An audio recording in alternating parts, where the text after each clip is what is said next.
بسم اللہ الرحمن الرحیم۔ شروع کرتا ہوں اللہ کریم کے بابرکت نام سے جو ظاہر اور چھپی ساری کائناتوں کا اکیلا خالق اور مالک ہے۔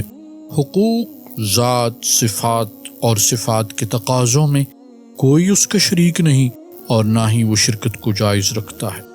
اور ان گنت رحمتیں نازل ہوں آپ صلی اللہ علیہ وسلم کی ذات اقدس پر، جنہیں اللہ کریم نے سارے عالم کے لیے رحمت بنا کر بھیجا، اور آپ کی آل پر۔ حضرت حسن بصری رحمہ اللہ فرماتے ہیں، میں ایک دفعہ جنگل میں جا رہا تھا، میں نے دیکھا کہ درختوں کے پیچھے ایک غار ہے۔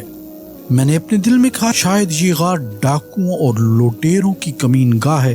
چنانچہ جب میں اس غار کے قریب گیا تو دیکھتا ہوں کہ وہاں نورانی چہرے والا ایک حسین نوجوان اون کا جبہ پہنے بڑے خشوع و خضوع اور رقت کے ساتھ محو عبادت ہے۔ میں اس کے قریب جا کر بیٹھ گیا۔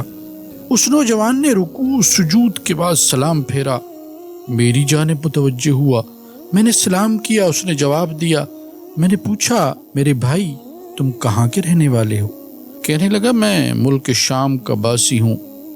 میں نے پوچھا تم شام سے بصرہ کس مقصد کے لیے آئے ہو؟ اس نے جواب دیا میں نے سنا تھا کہ بصرہ اور اس کے قریبی علاقوں میں عابدین اور زاہدین باعمل علماء کرام بہت زیادہ ہیں، تو شام سے بس اسی مقصد کے لیے بصرہ آیا کہ ان اولیاء کرام سے اکتساب فیض کروں، ان سے علم سیکھوں۔ حسن بصری فرماتے ہیں میں نے اس سے پوچھا ہے بندے خدا تمہارے کھانے پینے کا انتظام کس طرح ہوتا ہے؟ یہاں جنگل میں تمہیں کھانا کیسے میسر آتا ہے؟ اس نے جواب دیا جب بھوک لگتی ہے تو درختوں کے پتے کھا لیتا ہوں، اور جب پیاس محسوس ہوتی ہے تو جنگل میں موجود تالابوں سے پانی پی لیتا ہوں۔ میں نے کہا میری خواہش ہے کہ میں تمہیں عمدہ آٹے کی 2 روٹیاں پیش کروں تاکہ تم انہیں کھا کر عبادت پوری قوت سے کر سکو۔ یہ سن کر وہ نوجوان کہنے لگا ایسی باتیں چھوڑیے، میں کئی سالوں سے کھانا نہیں کھا رہا، پتے کھا کر ہی گزارا کرتا ہوں۔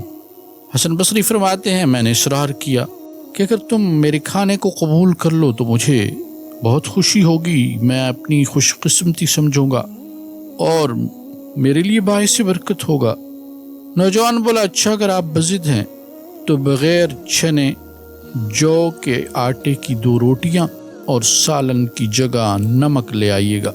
حضرت حسن بصری فرماتے ہیں میں اس نوجوان کے پاس سے چلا آیا، میں نے جو کے بغیر چھنے آٹے کی 2 روٹیاں پکوائیں، نمک لیا اور دوبارہ جنگل کی طرف چلا گیا۔ میں اس نوجوان کے پاس آیا اور یہ کہتے ہوئے 2 روٹیاں اس کے سامنے رکھ دیں کہ اے میرے دوست جو چیز تو نے طلب کی تھی وہ حاضر ہے۔ اس نے روٹیاں لیں اور انہیں حسرت بھری نگاہوں سے دیکھنے لگا، پھر وہ زار و قطار رونے لگا، روتے روتے اس کی ہچکیاں بند گئیں۔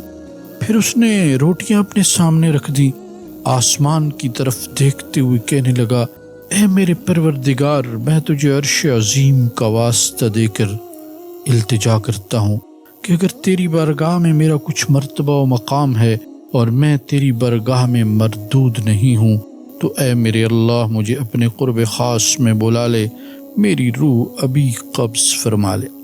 حضرت حسن بصری فرماتے ہیں ابھی اس نوجوان نے یہ دعا مکمل ہی نہیں کی تھی کہ فوراً اس کی بے قرار روح اس دنیوی زندگی کی قید سے آزاد ہو کر عالم بالا کی طرف پرواز کر گئی۔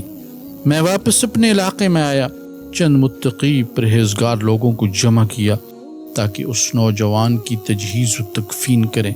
میں اپنے ساتھیوں کو لے کر غار کی طرف چل دیا۔ جب وہاں پہنچے تو دیکھا غار میں تو کوئی موجود ہی نہیں۔ جس خوش نصیب نوجوان کی لاش کو میں ابھی چھوڑ کر گیا تھا اب اس کا وہاں کوئی نام و نشان بھی نہیں۔